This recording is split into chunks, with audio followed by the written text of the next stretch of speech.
बॉलीवुड अदाकार सलमान खान के घर फायरिंग के वाक़ये के बाद शाहरुख खान की सिक्योरिटी भी बढ़ा दी गई। भारतीय मीडिया के मुताबिक बॉलीवुड किंग खान की जान की हिफाजत को मद्देनजर रखते हुए उनकी सिक्योरिटी को संजीदगी से लिया जा रहा है।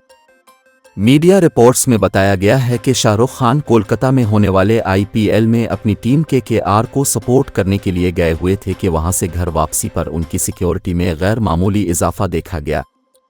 मीडिया रिपोर्ट्स के मुताबिक एयरपोर्ट पर शाहरुख खान की सिक्योरिटी में उनके गार्ड्स, पुलिस समेत स्टेडियम की सिक्योरिटी एहलकार भी शामिल थे। इस हवाले से वीडियो भी सोशल मीडिया पर वायरल हो रही है, जिसमें अदाकार को सिक्योरिटी एहलकारों में घिरे देखा जा सकता है। वाज़ेह रहे कि चंद रोज़ कबल सलमान खान के घर के बाहर फायरिंग का वाक़या पेश आया था। इस केस में पुलिस ने 3 मुल्ज़िमान को गिरफ्तार किया है, जिन्होंने दौरान तफ्तीश बताया कि सलमान खान के घर पर फायरिंग करने का मकसद अदाकार को डराना था।